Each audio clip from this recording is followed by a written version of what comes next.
and welcome to another episode of Hold My Whistle. I'm Paolo. I'm Foy. And we got a lot of things to talk about. The date is August 8th, and it's my mom, Patricia Agloni's birthday. Happy birthday, Patty. I FaceTimed my mom today and wished her happy birthday. I had my boy running around naked. She was enjoying just watching him, kick the ball around and blow kisses and stuff. But looking like a little Paulo kicking the soccer ball around. Dude, hilarious female Latina moment. Because I really haven't talked to my mom since we've been doing our podcast. Uh-huh. And you know how broken English goes. You guys listen to me every episode. But she is on another level. Oh, Patty's got that higher thick accent. echelon of accent. And she goes, Mijo, I'm so proud of you and Sean doing your Comcast. I said, Mom, it's a podcast. Oh, I know. Oh, I thought you guys were going to finish because you said goodbye at the end and you were never going to do it. And she leaves have you seen her comments on our Instagram and Facebook? Yeah. And it's just so off and she's so proud of us, but it's great. She likes all our posts. She likes all our pictures. She always comments. Huge fan. She's learning about sports. I think she's getting a good sports education. She's like LeBron. James. That's kind of French. Oh, I don't know. Even your accent's off right now. I can't even do. Right. Well, it must have been the muzzle flash. Yeah. Oh, we'll get into that in a quick second. But I just want to wish my mom a happy birthday. I love you very much, and thank you for everything. We love you, Patty, and we appreciate the support you give us. Happy birthday. Yes. She's what, 39 now? No. Yes. Actually, again, I'm going to just go with my normal podcasting, don't know the answer, correct answer agreement. Sure, that sounds good to me. You're the yeah guy. Hey, great job doing the same thing back at me, Sean. But so today, let's talk about it. We're getting ready. We're going over what we're going to talk about today. And I gear up with my sleeves. Yeah, Paul's all sleeved out. He's got the Peru arm sleeve on. He's got the Digi Camo baseball. I got my Cryptek Camo head sleeve on. We're preparing. Oh, yeah. We're getting our minds right. We're traditionalists. We have, I'm a creature of habit. Right, exactly. I like to do things the same way every time. We sat down on the couch. We talked to my wife for a little bit. We watched some reality TV. We watched Dance Dance Revolution or World of Dance. Oh, Dance World. I just call it the J-Lo show. Yeah, of course. That's because that's all you're watching. I'm J-Lo. only watching J-Lo. Because she looks great. How old is she? 45? Oh, my gosh. I mean, phenomenal. Carrying it. Let's talk about how much you hate Neo. Oh, God. Talking like he's a big shot. Neo, you got one fucking song, dude. That's Let Me Be the One to Love You or something like that. I thought it was Miss Independent. Anyway, we were talking about it. Sean starts ripping Neo. And I was like, what song did he sing? It was the first time I've ever heard you sing an R&B song. I actually like that song. My wife started swaying. I was like, slow down, Sean. How bad is my wife at singing? I'm going to plead the fifth, like Dave Chappelle. I'm going to throw her under the bus. Yeah, I'm not going to self-incriminate myself on that. Well, she likes to sing. And it's, music. Who doesn't like music? But anyways, we watched a little bit of World of Dance. We judged a couple dance teams. And we're like, hey, it's, we got our sleeves on. Mm-hmm. We threw on the gear. HMW40 promo code. Go to sleeves.com, SLEEEF. Oh, one too many E's. Two E's, one F, and an S.com. Bundle up all your gear. Go to the checkout order. Promo code HMW40. Get 40% off your first purchase of sleeves. There's still time before your first game. Hook up your whole team. If you're a coach of a YFL team, Customize it. Just get matching arm sleeves. Yeah, or headbands, or, you got kids with longer hair. You're going to need to keep that out of their eyes. Keep it contained. Yeah, right? I mean, the Justin Bieber look is big right now. How much hair, these kids who first-year football players put on a helmet, and they got hair hanging in front of their forehead and eyes. I'm like, you need to pull that back. Yeah. Long gone are the days where you would make a cutoff T-shirt. I was just going to say that. I was going to say, back in my day, right? You get everybody just cut a sleeve off and put it on your head. Best headband at that time. Oh, totally. It would hurt a little bit. It'd get a little... Yeah, I mean, if your arms are big enough, it'll fill the sleeve out enough to where it's stretched and it'll actually fit your head, unless you've got a pea brain for it. I was never a bandana guy. I hated the back knot. See, I couldn't rock it because it would always fall down over my forehead and cover my eyes. Right. I tried it for a little while because, it looked badass. Yeah. But I couldn't do it. And I'm always had short hair. Yeah. Yeah, exactly. I did the t-shirt sleeve for a little bit. But what's cool about these sleeves, they're the right kind of fabric where your helmet will slip on. They're tight. They fit. There's no back knot. Oh yeah. I mean, there's a slight knot, but light stitching is what I'd call it. Yeah. Yeah. So, if I had a motorcycle, I would just watch Sons of Anarchy. Not that I've ever even had a motorcycle. I don't even know how to ride a motorcycle. But I'd probably wear a sleeve headband underneath my helmet. Yeah, I mean... They also have the face masks. Have you seen that? Yeah, I've seen those. Where you could get like the Joker smile. Totally. And, your face is cold. You could wear it for hunting too. Yeah, that's why I got the... So many options with sleeves. That's why I got the Cryptek camo. Oh, well... It's gonna work for duck hunting, goose hunting, crane hunting when I go to Texas and Arkansas later in the year. There's just so many things you can do, and you brought up Sons of Anarchy. Perfect for your bikers, keeping the hair back. Even if you're getting ready to watch Mayans, which is gonna drop September 4th. You're not too excited about it. I'm really not that excited. You're more of a Sons of Anarchy than a Mayans guy. I mean, in my honest opinion, I think it's gonna be the exact same shit, but just with a Mexican bike gang. It's gonna be, but it's based out of L.A., right? I'm pretty sure, yeah. Bakers and like that Central Valley of California. Is it the? No. They always come. Well, let's talk about Charming. When you come up with a cool, like, I wanted Charming to be real. They talk about all these local cities and towns that I know about. Right outside. And then be like, and then Charming, yeah. Oakland. Yeah. I'm like, is it in the Bay Area? Who knows where Charming is? Exactly. I want, pinpoint Charming for me. What a cool name. And so I'm pretty sure, what's the creator's name? Oh, God, I can see his face. Yeah, anyways. Well, I can see his no eyes. Yeah, I can see him cutting his tongue out. Oh, my God. Brutalizing himself. Yeah, so he doesn't incriminate anybody. When he bit his own tongue off. That was insane. And, Sorry to spoil it if you haven't seen Sons, but shit, it's been out for fucking 10 years. You should have seen it by now. But yeah, the Mayans are coming out. That's exciting. Yeah, hopefully it lives up to, whatever, what Sons of Anarchy was for all of us. Yeah, but HMW 40. If you're wearing a motorcycle helmet, football helmet, baseball helmet, wear a sleeve headband. You getting cold, wear the face mask. You need tights. They've got a great deal. They got great deals on tights right now. They got socks. They got shorts. They got all kinds of compression gear to fit your needs. So me and Sean are big guys. We got our compression game on. We're getting ready for our podcast. Our podcast is our game now. Yeah. It's what we get prepared for. I sleeved up, got my headband on.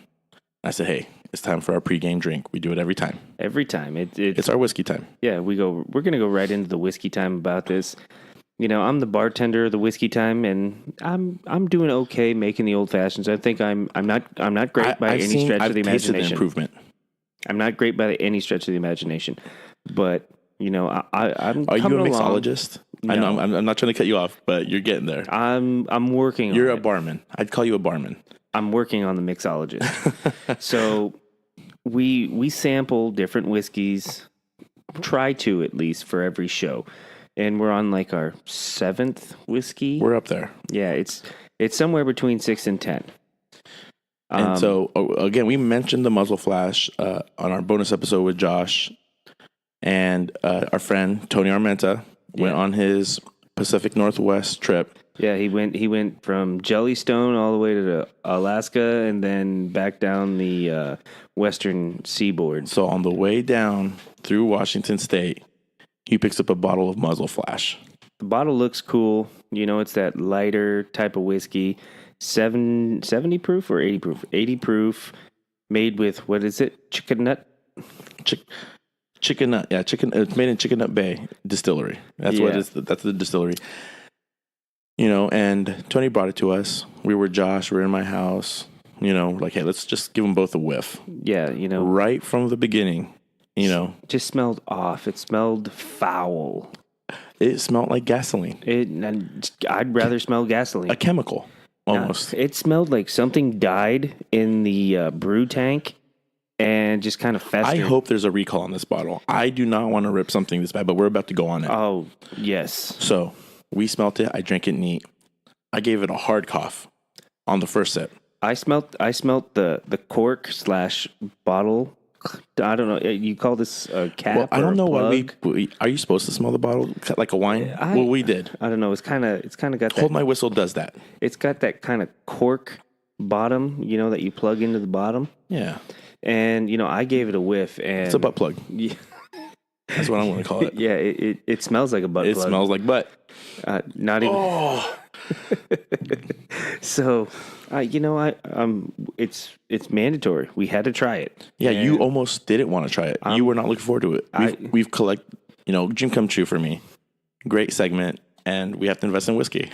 Yeah, I'm building a great collection. You looking into the whiskey cabinet in Paolo's kitchen right now. I'm kind of jealous, and I'm throwing out ideas. It's like, Paolo, once you move, we're going to get this great bar set up. We're going to have a tray with all the different whiskeys. We're going to have a glass decanter. We're going to have our ice bucket, and then, our highball glasses, like you see on all the movies. And it's like, oh, I'm just jealous. It's like this whiskey collection is coming along. Yeah. And, I'm prepping everything. Is Paolo was slipping a little bit on his duties when it comes to. I'm the ice guy, orange peel, sugar guy. Exactly. And bitters. Yeah, I just got to prep that for my guy. Yeah, so I'm getting everything ready. Got the sugar cube, the bitters, the cherry and the Marciano. juice. Yeah, I got to get the Marciano Marciano cherries. And I'm prepping all the stuff. I'm muddling the sugar with the bitters and the cherry juice, and I just from the smell of it, I went light. I went 1.5 fingers just to keep it low. So it was so potent. It was bad. Just the smell. The fumes were coming out of the glass. It looked like a hot day, and you're looking at the concrete. Oh, it was just God. It smelled like a dead fish had been sitting on the dock for a week. You look at, and I was telling Sean, hey, we got to do this. We taste the best shit. We taste the worst shit. Whiskey time. We taste them all. Yeah, I was not about it. I was fighting it, and I'm like, but we got to do it. And Paolo keeping me true to our word, we're gonna do it. So I'm finished making the drink, pour the whiskey in, we put the ice in. I gave the orange peel a little flame to give it a little enhance the citrus. Yeah, whatever the term I don't know is. why people do it, but we've been to a bar that we in our local town, and they do it, and we're trying to be cool. Yeah, it comes out all right. So, we let it marinate with the ice for a little bit. Wanted to open up. Did you see what it did to my ice cube in seconds? It ate it away like acid, like from the movie Aliens. I got scared. Like from the movie Aliens. When they get step the punctured. orange peel curled up. So, I'm like, oh, we got to wait. We got to let the ice melt a little bit in this. Just, marinate let it a little bit. Let it open up. Right? Is that the term? Yeah, whatever the term is. We're getting our minds right of drinking this. So we finally get to the point where it's like, it's been a few minutes. It's time to take the drink. We touch our glasses. Like we normally do. We eye cheers. contact. Real important. Yeah. I don't like people who cheers and don't make eye contact. Yeah, it's like you're not fully committed. Man up. Yeah. We're men. So after the cheers, we go bottoms up. We take a sip. Oh my God. I turn into a little bitch. I'm like, blah, blah. Like, I think I wanted to throw up in my mouth, but my pride wouldn't let me. And just the god awful taste hit me all at once. I thought it was like a good cheese. I'm sorry. The smell was horrible. And I thought, you know what? I'm going to sip this. It's going to be okay. You're making a great drink. Marciano cherry juice, sugar cube. It'll cut it down. And at first I was like, okay. And it just hit me like a ton of bricks. Oh, like we took a drink and it's like trash. It's not even like, oh, it's just not good. It was like, God, you're awful. sick. You're sick. How fast did we start sweating? Oh, like within 2 minutes. I'm still sweating. I have not. It's been a good hour. I haven't kicked the sweats yet. Like, so little did we know, Elise, Paolo's wife, was filming the entire occasion. I can't believe she stayed quiet. Yeah, she was just in the kitchen. She's. I'm not even paying attention to her. I'm worried about the drink in my hand, and we take a sip, and it's like, oh my God, is this awful?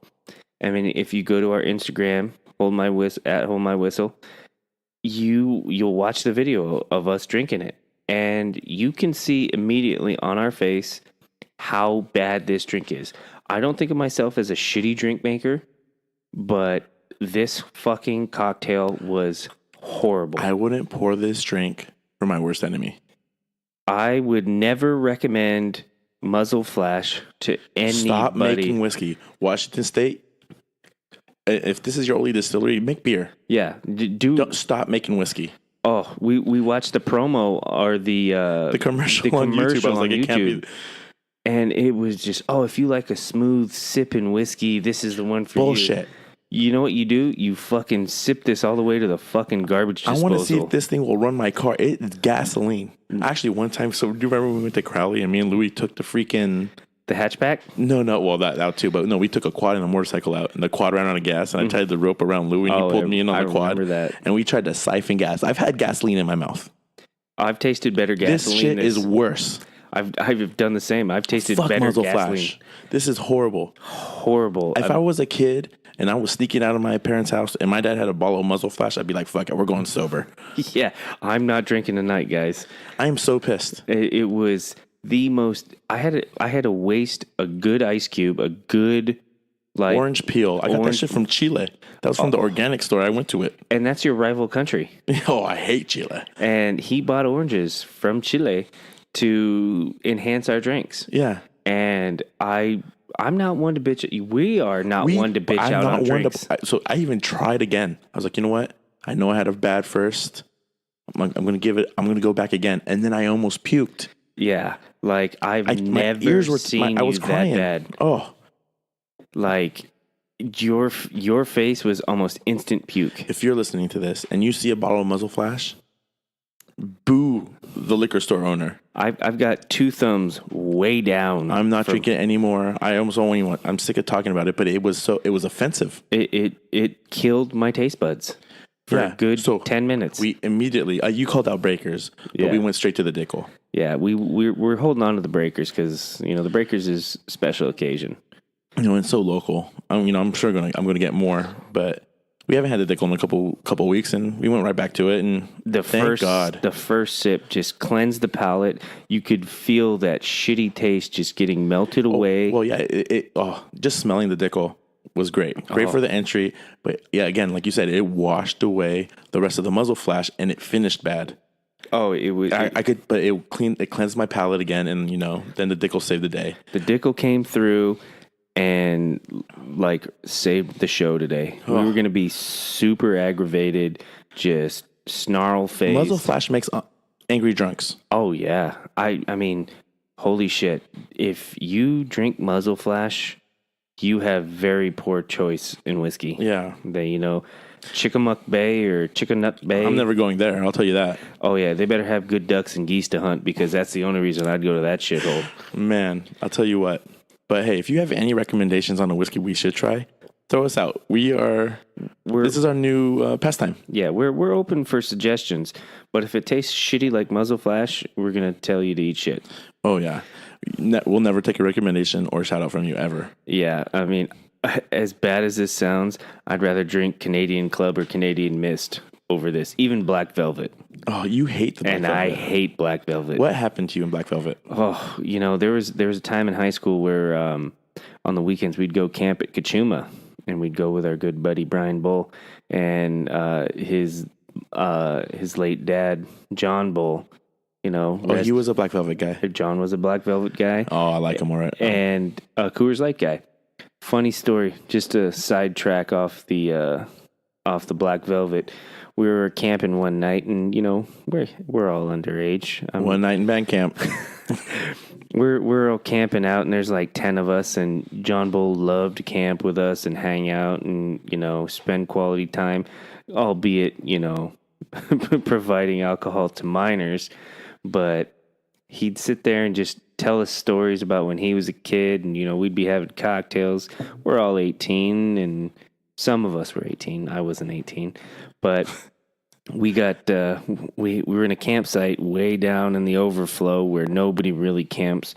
Ranger came up one night, and there's a big ice chest, and there's probably like 60 beers in there. And there's one ranger talking, and there's one kind of hanging back. Everybody's trying to ditch their beers, and the ranger's talking to John Bull, and he's like, "What's in the ice chest?" He opens it up, and it's like it's full of beer, and he goes, "Are these your beers, sir?" And he's like, "Yeah, those are my beers." He's like, "All of them?" John Bull puffs his chest up real quick. I mean, he's like 65 at the time. He goes, "What are you trying to say? You don't think I can drink all them beers?" Because he has like a Georgia accent. He talked. What was the guy from King of the Hill? Oh, Boomhauer. He talked like this. Hey, want some of that? Hey, okay, Sean. Oh, but That's how John Bull talked. Oh, I only met him one or two times. But John Bull. He talked like this. How are you doing, Sean? Good to see you. About that. What are you trying to say? I can't drink all them beers? I mean, and John Bull would drink beers for days. I mean, 30 beers was no problem for John Bull. And from then on, it was like John Bull was our Coors Light champion. And, but God rest his soul. He's in a better place now. But the memories we had with him will always be remembered. Yeah. But, that's whiskey time for today.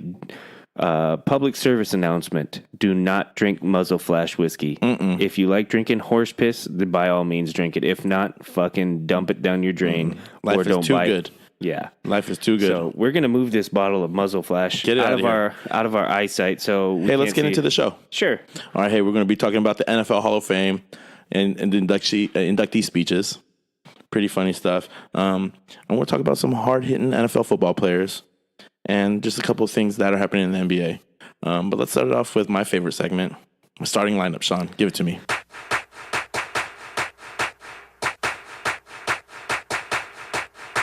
All right. So today in my starting lineup, I'm going to go with Aaron Rodgers. Aaron? Aaron. I'm not a Packer fan. They are Packer fans. They are creepy. They're everywhere. Oh, they're sneaky. They're people you wouldn't expect, but they're diehard. They love them. So Cheeseheads. The reason I'm picking Aaron Rodgers today is, they had a bad practice, and he called his guys out as a leader should. They were in a scripted period where they had cards for all the young guys, and they were in his words, they were given piss poor effort, and they were running wrong routes with cards held up to him. He called him out for lack of effort and something that he's not accustomed to dealing with in the organization. Well, and as coaches, we always say this: you hate coaching effort. You want to see it get, even if he messes up. You could coach what he did wrong, or if there was a foul technique. But coaching effort, you can't coach effort. You can't coach effort. Go harder. Go fast. Try.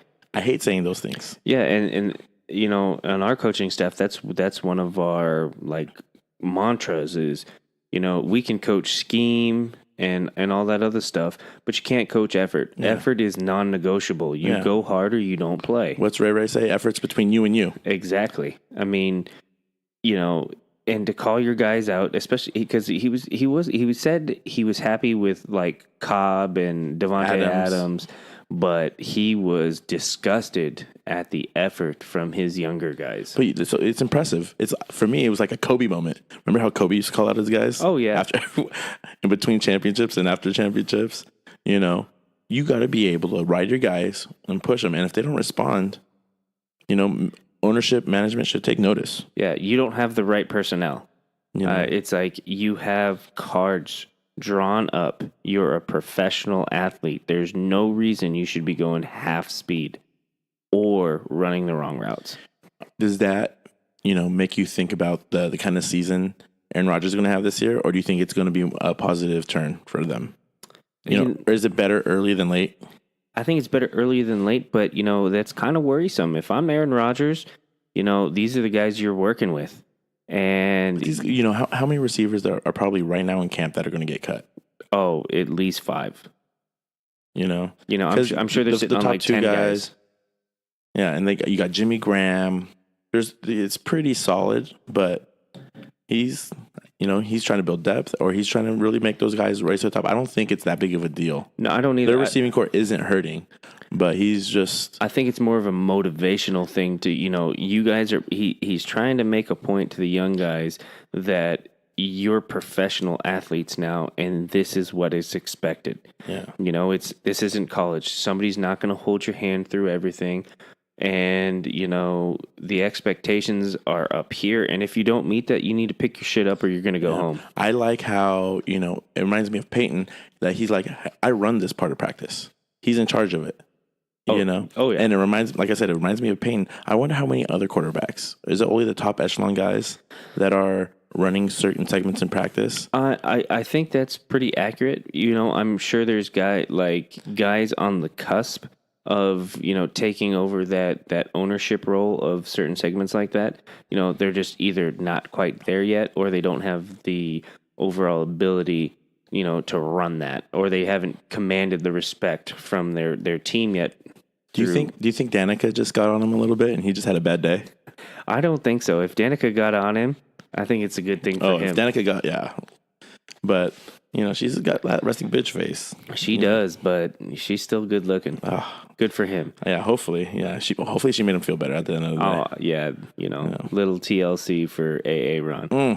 Who do you got starting today, Paulo? In my starting lineup, I've mentioned how much I love the football documentary.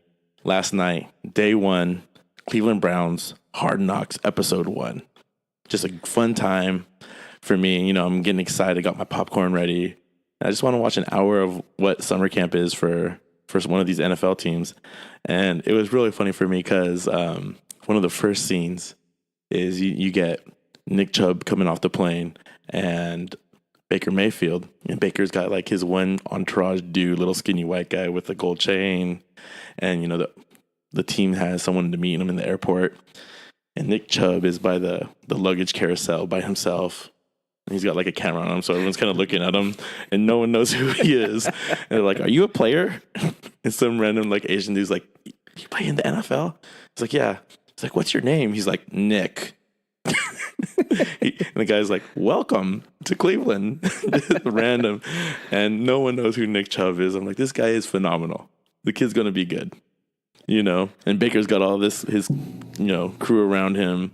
And like I said, people from the team, like helping him out, figuring it out. And he's all hoity-toity. People are coming up to him, doing Instagram pictures. And so, it starts off like that. It's pretty funny. And there's just, getting to meet the characters. You got Coach Hugh Jackson. Is it Nick Chubb or Bradley Chubb? Oh, no, Bradley Chubb went to Denver. No, Nick Chubb. Right. Nick Chubb. But Coach Hugh Jackson, is it his third year? Second year as the Cleveland Browns head coach? Oh, no, he's been there for a while? five. Five, yeah. Okay. But, he coming has off last year's. He's got like the worst record of any head coach known to man. And how, he's built a pretty solid coaching staff. Well, it's kind of easy when you have 2 first-round draft picks in the top 10 every year. You should be better. Right. But no, he's got an awesome coaching staff too.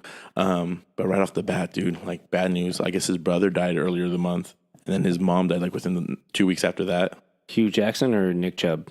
No, Hugh Jackson, the coach. Oh, so you sucks. See kind of like this thing, but he's such like a football guy. They're like in an offensive meeting watching film. And I don't know if it's like the GM or someone comes in like to give his condolences, and he doesn't know that he walked into a meeting. He's like, "Hey, I'm sorry." He's like, "Hey, I'll talk to you later. Don't want to interrupt the meeting."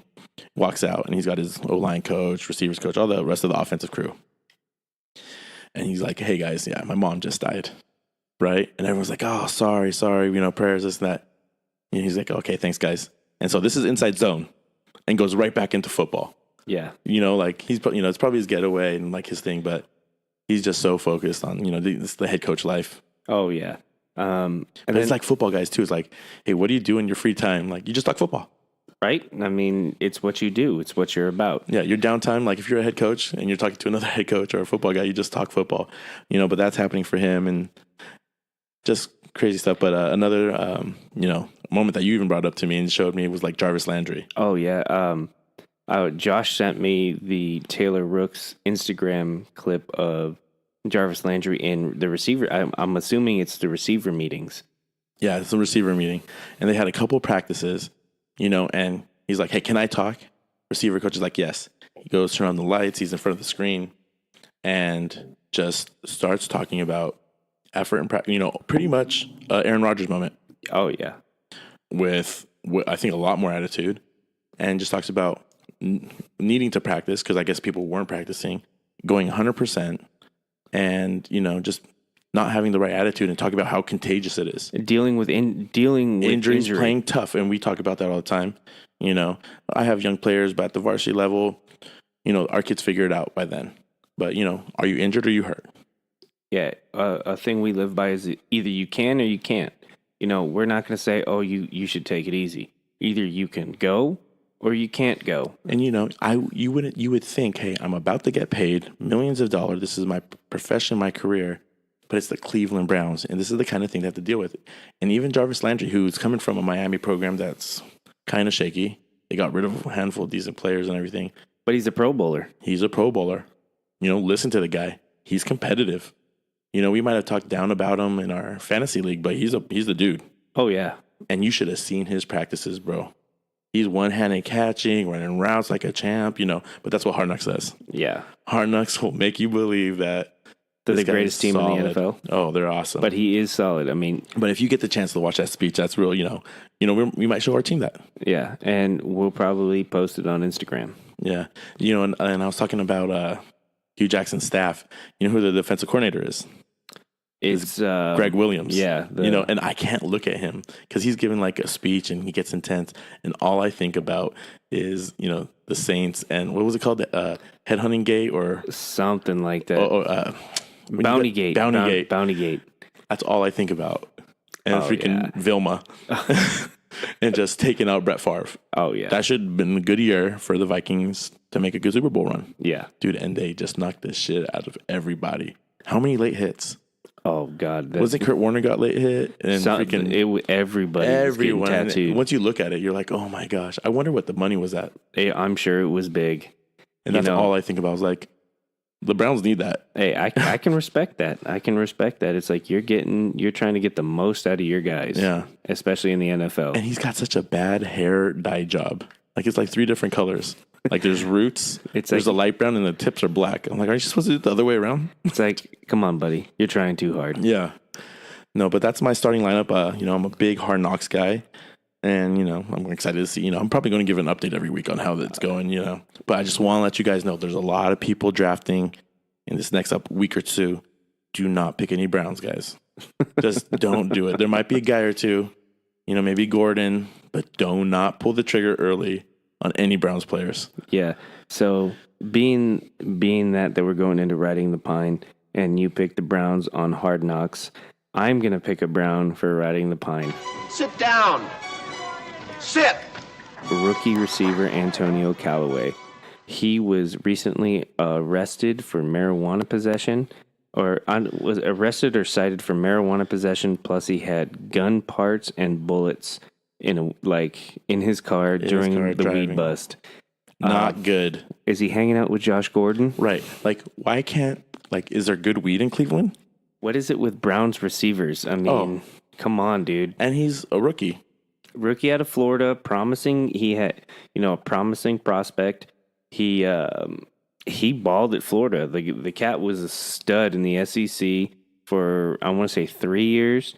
And now you have a shot to get paid in the NFL, and you're going to go and do some stupid shit like that. So what's the suspension like for that now? Is it going to be a year? Is it 4 games? I don't know. Do they just cut him because it's summer? He's a rookie. He could get cut. I mean, that's just stupid. You're jeopardizing everything you've worked for up until that point. It's going to be such a good episode of Hard Knocks. Oh God, because it's coming and it's going to be full blast. So, Antonio Callaway, come on, dude. You've hit the pinnacle. You're there. Everything you've struggled for with family and, growing up, if you had a hard childhood or whatever it was, you're willing to throw it all away for... And the gun parts, like in bullets, It's like, dude, really? Well, at least was it in the case? I wonder how that was situated. I don't if that makes the arrest worse or not. Yeah, I don't know. But under the influence? Yeah, I haven't seen the full police report on it, but it's like, dude, you figure it out. You're a professional athlete. On the Browns, you're on Hard Knocks.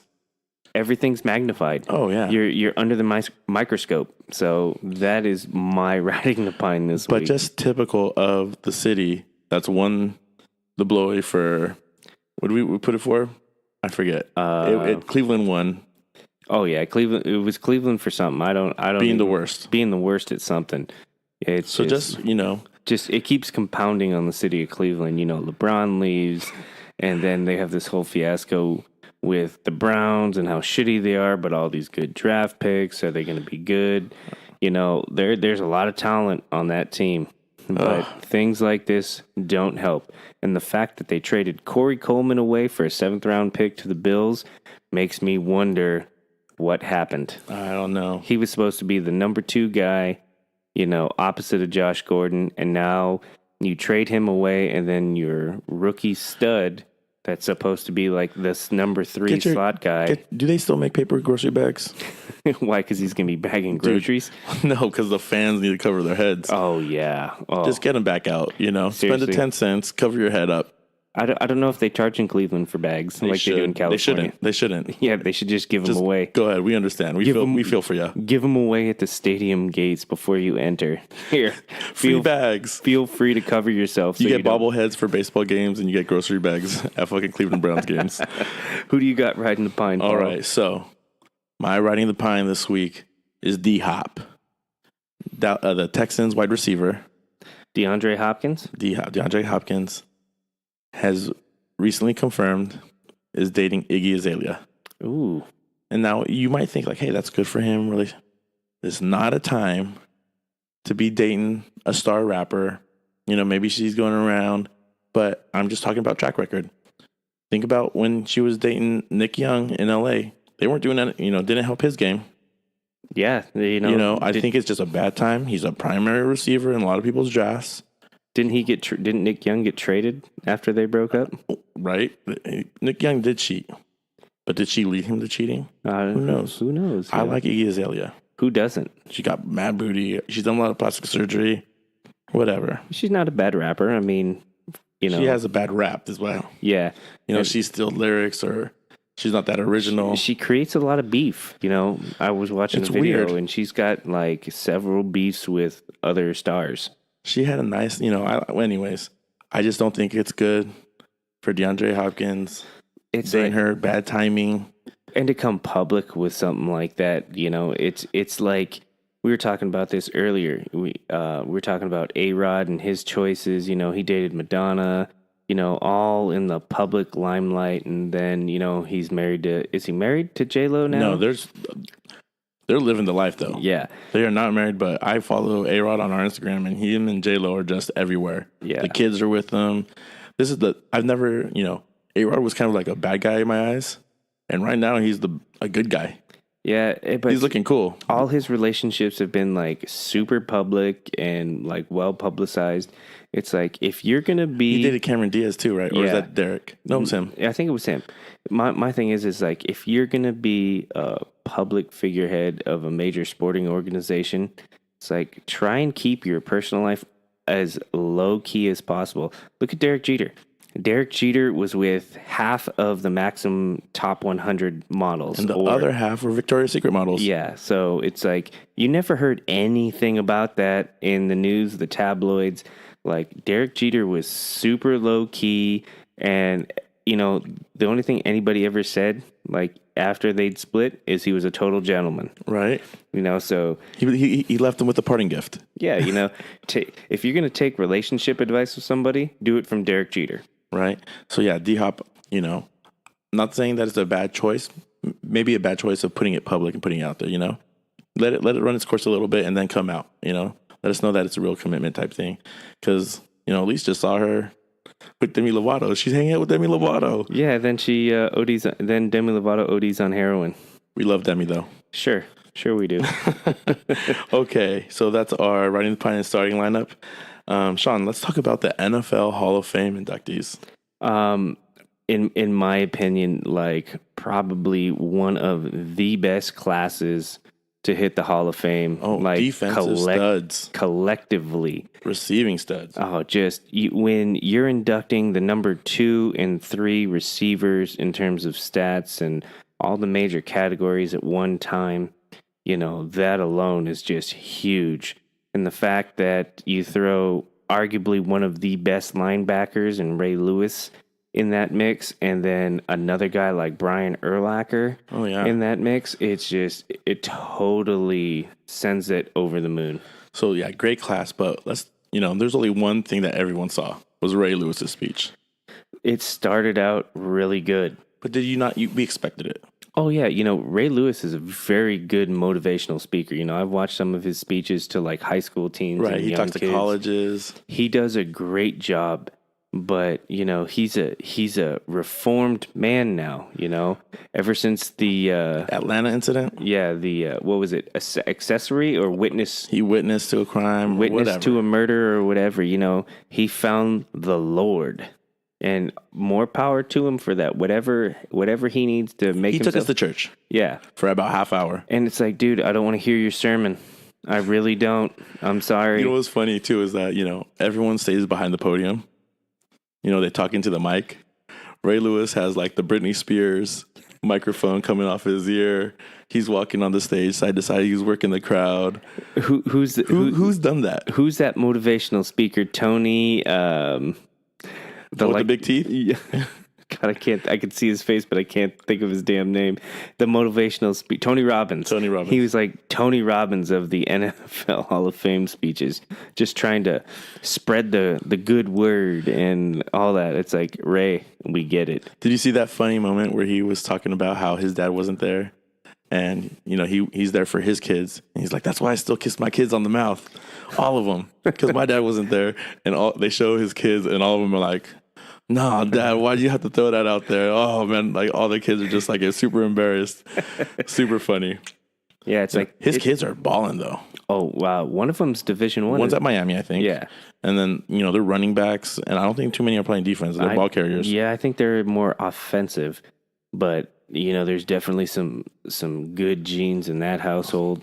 I mean... Well, think about it. If you were Ray Lewis's kid, how motivated would you be? You better be. I mean, Ray Lewis the dad is not taking kindly to laziness. Oh, no. You're not going to be a scrub. Either you don't play or you're fully committed. He's intense, man, and he just talked about a lot of stuff, but it was a pretty good Hall of Fame speech. Now, on the other spectrum of that, did you see T.O.'s speech? I did not watch a whole lot of T.O.'s speech. I know he thanked Kobe for, being an inspiration to him as a leader. I wonder if he even met Kobe. He just watched his games and saw news. The big knock for me on T.O. in that is he did it from Tennessee Chattanooga, his college campus. It's like, this is the pinnacle moment of the culmination of your career. Everything you did was to get to this point, and you couldn't even show up. It's kind of. I get it. It's embarrassing. It's his style. It's his style. It's always hate me because they're not me kind of thing. Mm-hmm. And that chip on his shoulder just never seems to get any smaller. And just to not show up to me is like, it's kind of. And really, just because he wasn't a first ballot guy. Yeah, it's kind of disrespectful. I didn't like it. I didn't like the move, that's cool. You're showing love for your college, but it's like, dude, you were able to do something. You're trying to show up the Hall of Fame. Yeah, I didn't understand the maneuver there. I don't think he's going to be accepted for a while. Because those group of guys that when you're Hall of Famer, they have a whole thing that weekend. Oh yeah, you're part of the crew. Mm-hmm. It's like you've waited however many years to achieve this moment. Certain guys wait decades. Look, perfect example in this class. You got Jerry Kramer. Jerry Kramer stopped playing in the late 60s. One of the best guards of all time. And, he waited almost 50 years for his induction.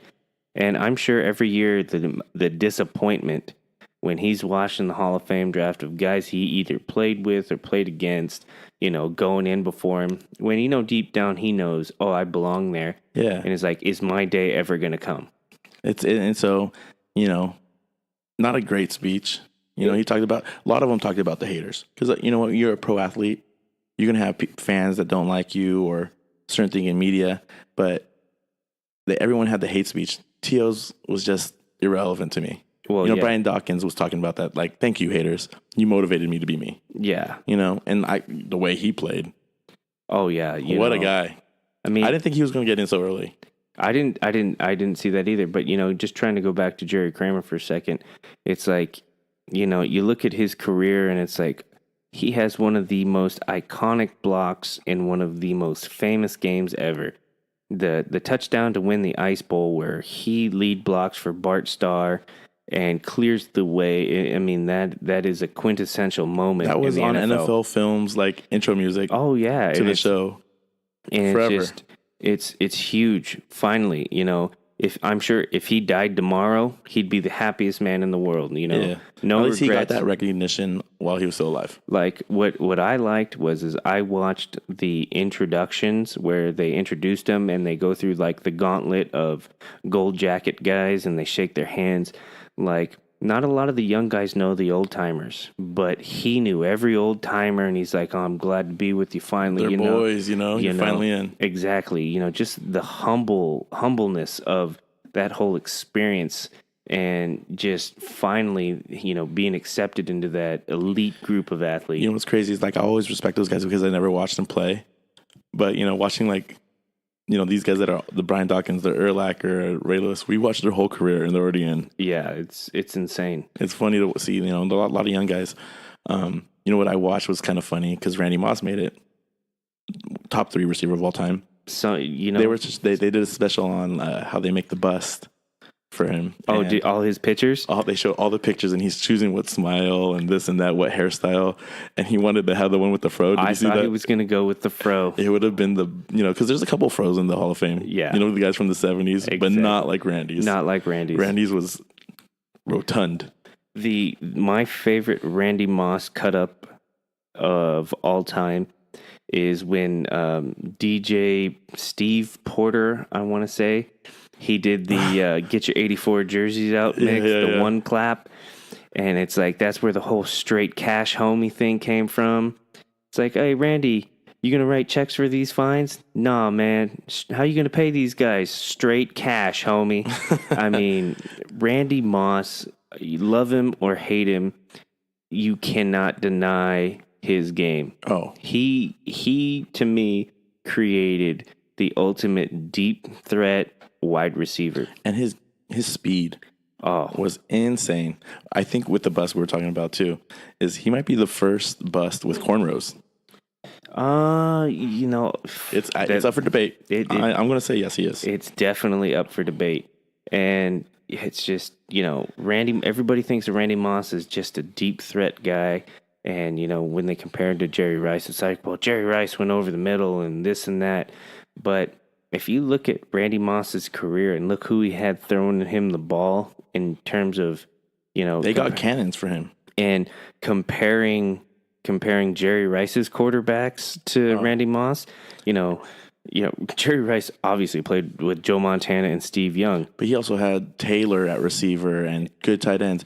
Randy, don't get me wrong, he started off with Chris Carter. Yeah. But can you name any of his other receivers that he played with?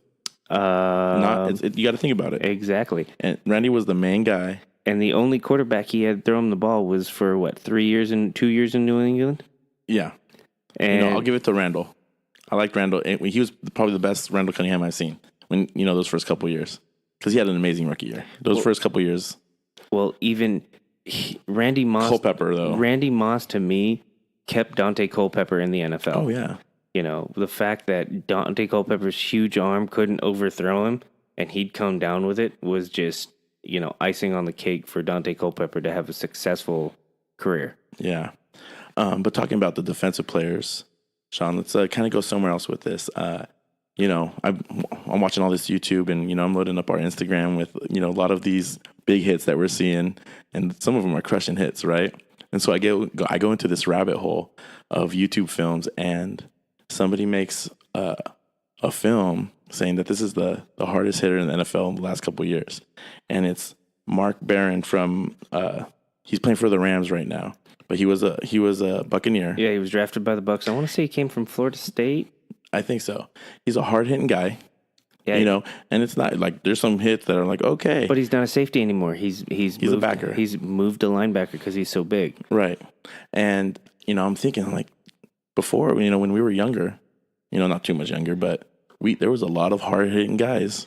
Oh yeah, we had like when our younger days, there was Steve Atwater, and then there was Brian Dawkins, Ronnie John Lott. Lynch, Ronnie Lott. Then you had the Woodsons, and then you had Rod and Darren Woodson, and then But there was dudes out there that could lay wood. oh yeah, And now with the new rules, and don't get me wrong, hey, we want to keep these players playing, but that hard hitting guy is not really a staple anymore. Or they're the penalized guy. yeah, and They're paying fees, and that brings me to another point. It's like there was a Sports Center post about God, I don't know what his first name is, but he's the safety for the Vikings, and his last name's Sendejo. yeah, I cannot think of his first name, but he was wearing a hat that created a little buzz, and his hat says "Make football violent again." right. And I want one of those hats. Well, it's a fan thing, like I put up these Instagram videos, and everyone loves the big hit, Everybody loves the big the hit. woo hit, the woo moment. Oh, like yeah. Ronnie would say that.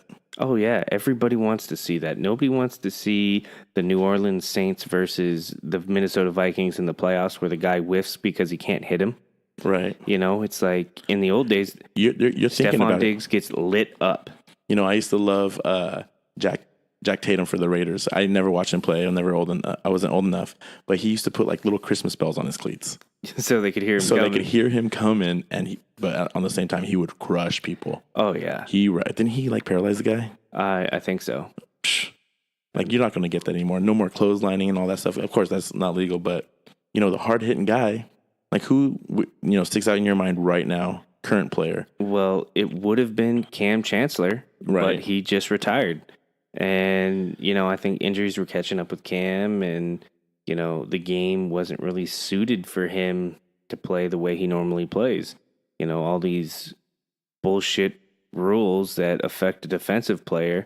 You can't touch him after 5 yards. You can't hit him high. You can't hit him low. It's like, what are you supposed to do? Like, just let him run over you and catch the ball? It makes no sense to me. Because you're going to get that, that linebacker that does a good job, and he's going to get a good hit here and there, but he's not, he doesn't have that big hitter, logo on top of his name. A guy that I'm looking forward to seeing if he will assume that role is the strong safety for the Falcons, Keanu O'Neal. Kind of that same Cam Chancellor build, like really big for a safety, looks like a linebacker, but fucking runs like a safety. Linebackers aren't built the same way anymore either. No. They're fast, they're slender, they could drop into coverage. But they're still 6'2", 6'3", 240, and they're running like gazelles out there. They're fast as hell. So it's like, are the days of that hard-hitting, decleating safety, like, gone? What are we going to see? Are we going to get these guys that are just kind of tripping people and, pulling up on guys where, normally guys are getting lit up? So let's go old school then. Who's your favorite old school big hitter? Old school big hitter. From the safety position, I would it be a safety? To me, safeties have the best shot at like the decleating hits. Right. In between the tackles, it's a lot different. The linebackers, everybody's got to hit as a linebacker. You don't get to that level if you can't hit or tackle. Right. So, but to me, you think of hard hitter, you think of a safety. Like, Ronnie Lott's definitely in the top 3 for sure. But me, I'm more privy to Steve Atwater. The Broncos. Yeah, the Broncos free safety. 27, right? Yeah, when he lit up Christian Okoye, That was awesome. that just He wasn't a big guy. No, Steve Atwater is not a large man. I've met Christian Okoye at a few golf tournaments. He's a big dude. Oh man, To watch him get flat backed like bad by a safety just goes to show you what kind of lumber this guy's laying. Oh yeah. Well, I'm gonna go old school. My big hitter, and again, I never watched him play, but his film is insane, and it is from the linebacker spot. Is Butkus. Oh yeah, he ruined people. He just I've met him as well. He was just a mean and fucking nasty player. Awesome hits, and like it looked like people were hurting. Don't get me wrong. You see people get hit and they get scorpioned up, or they get folded up, or they get the air knocked out of them. When Buckus hits you, you're just like, oh my gosh, get the ambulance out there. Oh, it's like they say in some of the movies. It's like some guys shoot to kill, or some guys shoot to wound. That guy was insane. He was trying to kill you. Yeah. And that's the way the position was meant to be played at that time. And now it's, you still got to have that edge, but you got to be able to run. Yeah. So if you have any big hitters that you like, we need to get more comments. Yeah. You know, go to the Podbean website is a great place to leave comments. It's easy. You don't really even have to, log in. You could just leave a comment on our podcast. The Apple app. Podcast. Yeah. Leave a comment. Let us know who you're liking. Maybe we could compare them and see how it's going. I wanted it to be a category in our random draft. Yeah, that would have been a good one. It would have been fun. Maybe for next year. But Sean, let's talk about some baseball. All right. We got week 3 with the MannyWood. Yeah, Dodgers are playing well. They're in a tight race with the Diamondbacks. Last I checked, they were within one game of the D-backs for first place in the NL West. Manny Machado himself is 6 for his last 24. No home runs, no RBIs, 1 stolen base.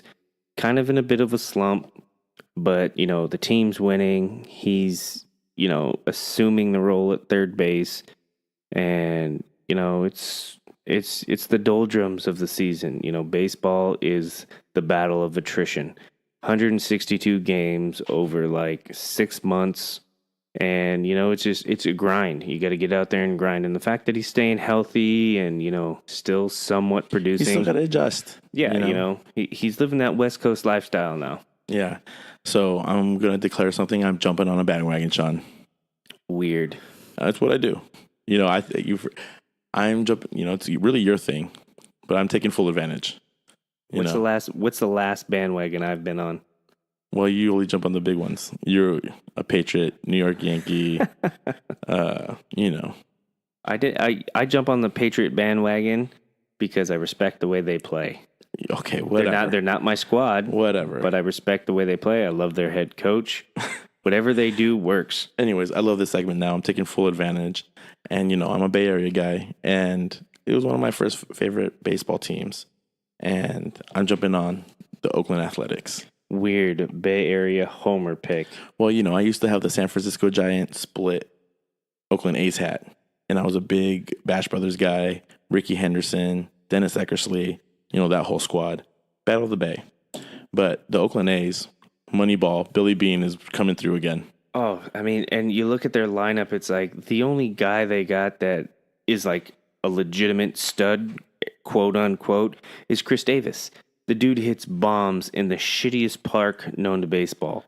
It's a tough park to put. He's got like 31 or 32 bombs, and it's ridiculously hard to hit bombs there. And then he plays in Seattle. The ball doesn't carry later in the season in Seattle. So it's like, holy shit, the dude's got pop. He's the only like true stud in that lineup. Yeah, so in the last couple of weeks, earlier this week, swept the Detroit Tigers, swept the Blue Jays. They're tied 1-1 with the Los Angeles Dodgers right now. They won tonight. But before that, they went 3 out of 4 games against the Astros and some other team. Yeah, they swept the series against the season series against the Tigers, and they won all 7 games, and they hadn't swept a series of a team in like 7 years. Yeah, there's 68 out of 47 games. Making a push, Moneyball. I think they're going to do it. They always have a fun playoff run. The crowd gets huge in Oakland. Yeah, but they never really do it. Well, they're not really built to. It's the ultimate farm team. Yeah, they're not built to take on those big powerhouse teams because they don't have the horses. They're going to do it this year because I'm on the wagon. Oh yeah, how much you want to bet they don't? Not much. Exactly, that's what I thought. not too confident. I'm gonna say it confidently. I'm just not financially stable enough. Hey, whatever you got to tell yourself to get through the day. Well, whatever helps you. But is there anything else happening in baseball for you, Sean? How's your fantasy team doing? We are still in second place. We had a decent week last week. We didn't gain as much ground as we would like because the guy in first place crushed the guy he was playing, and it put him. I think we're 5 games back of first, but we're still up on the third place team, like 16 games or 15 games. Kind of shit in the bed the first couple days of the week, but we seem to be pulling it out at the end of the week. So, we're doing fine. Even if we have an off week this week, we'll still be in good shape with 4 weeks left. All right. Well, hey, let's get into the NBA. All right. What do you got? Carmelo.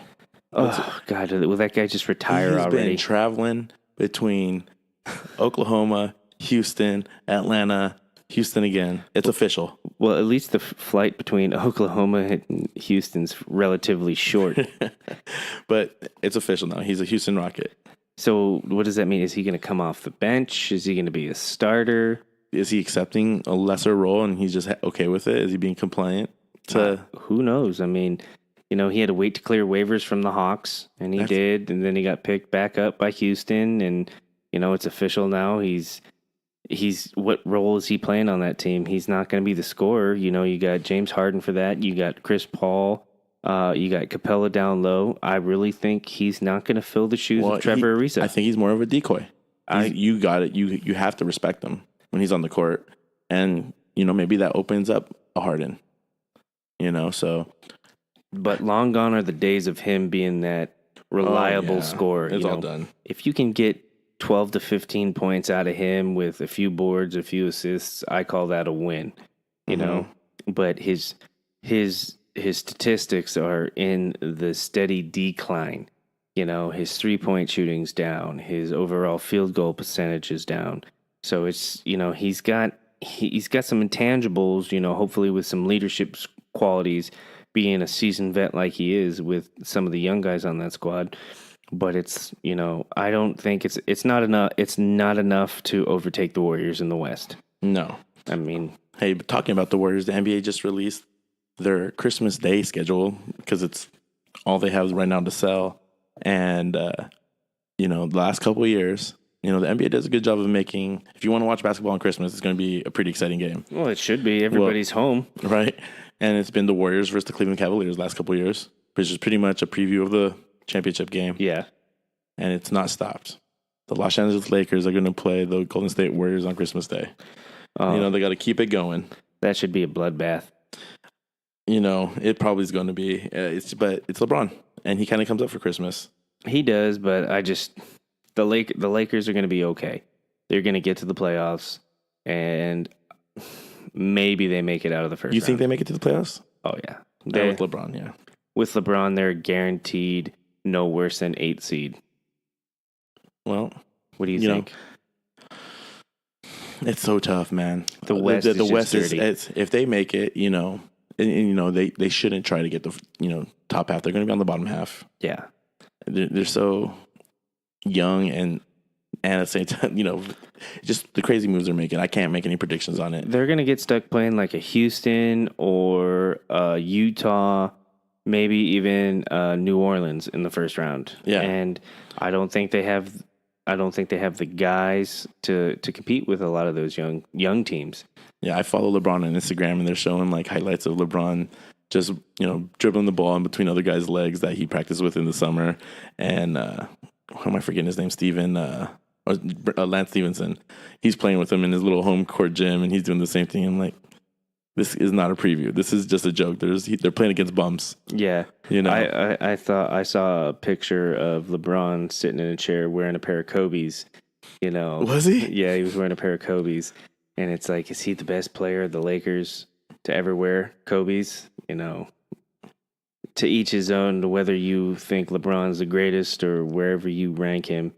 I mean, to rank him as the best Laker to ever play the game before he's ever played a game with the Lakers, I think is a little inaccurate. He's in contention of the best player of all time. People do have that conversation. I don't want to get into it. No. But he's in that conversation. He's not the best Laker. Who's your favorite Laker of all time? My favorite Laker? Mm-hmm. I mean, I'm not a big... Kobe Magic? No. Kareem? No.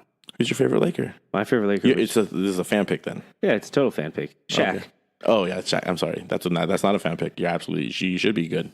I mean, Lakers have had some phenomenal players in their history, and You could go with anybody. You could say Kobe. You could say Magic. You could say Kareem. You could say Elgin Baylor. Some people might even say Nick Van Exel. Dude, Nick Van Exel was a stud. What Fisher. about Derek Fisher, Robert Ory. I mean, just guys. They've had guys from the 80s all the way through. So many Lakers. So many good Lakers. Jerry West, the logo, for God's sakes. Right. I mean, just the amount of studs. James Worthy. The list goes on and on and on. Well, that's great. I'm just going to go run down the rest of the Christmas Day games. You got the Milwaukee Bucks playing the Knicks. Trash. Yeah. Unless you want to see Giannis. Yeah, he's going to dunk on somebody. It should be fun. Hey, but Porzingis is a stud. He is. That's a nice little comment. Yeah. We got OKC versus the Rockets. That's drama now. That should be a good Western game. It should be. What's his name? God, why can't I think of it? Russell Westbrook. He should have probably 40 shot attempts in that game. Well, James Harden is going to have the same amount too. Yeah. It's going to be a one-on-one game with, 8 other guys watching. I'm going to say there's a lot of dribbling going on between those two guys. The amount of passes is going to be minimal.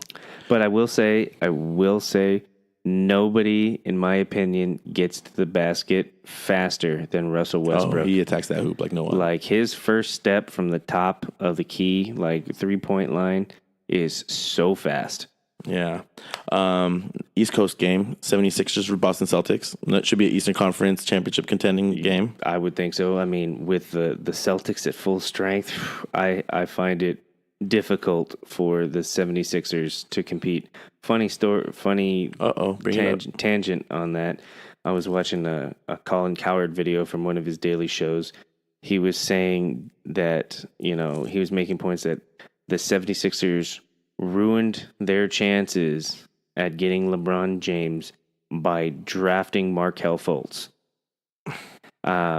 They could have, because Boston traded back and got Jason Tatum, whereas Philadelphia drafted up and picked up Markelle Fultz.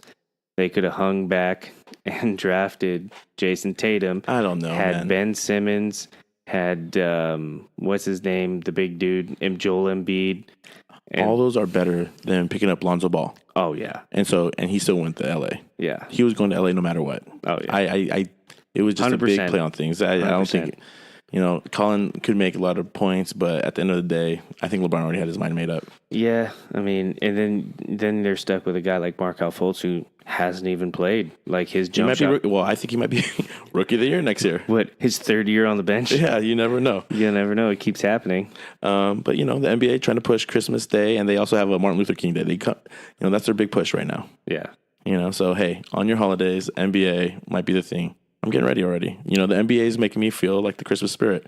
I thought, they'd always play the Christmas music really early, like in October. And I'm like, you guys are getting way too early. The NBA is pushing it on us right now. Yeah. See, I'm getting my ugly sweater ready. When I think Christmas time, I'm feeling bowl season. You've got like 30 bowl games from December 20th to January 8th. I'm just thinking eggnog. Oh, fuck eggnog. I don't want that shit. You what? You don't drink a little brandy? No, that eggnog tastes like shit to me. Oh, I love it. It's almost as bad as MUZZLEFLASH. Oh, golly. I'm telling you, I'm going to have nightmares because of that shit. Yeah. But what you got anything else, Paulo? I'm pretty solid, I got practice tomorrow. We got getting ready for our next game in a week and a half. Yeah, a week less the summer this year, we're trying to cram a whole insertion plan in a week. It's tough, but, it's things we got to do. Yeah, Pirate Pride, man. I do it for the team anytime. Oh, yeah. But like we always say, you like us, drop us a comment. Whether you like us or not, drop us a comment. Let us know what you think. Tell a friend about the show. We're actually, it's fun watching the numbers of people listening to our show grow, and, keep that up for us. You got to tell your friend, tell a family member, tell them to listen to us, and... Yeah. Check us out on Facebook. We're on Twitter. We're on Instagram. Don't forget about sleefs.com, SLEEFS.com. It's HMW40 in the promo code. Get 40% off your first purchase. And keep on listening, guys. Hey, I'm Paulo. I'm Foy. And that's the show. Can you blow my whistle, baby? Whistle, baby, let me know. Girl, I'm gonna show you how to do it, and we start real slow. You just put your lips together and you come real close. Can you blow my whistle?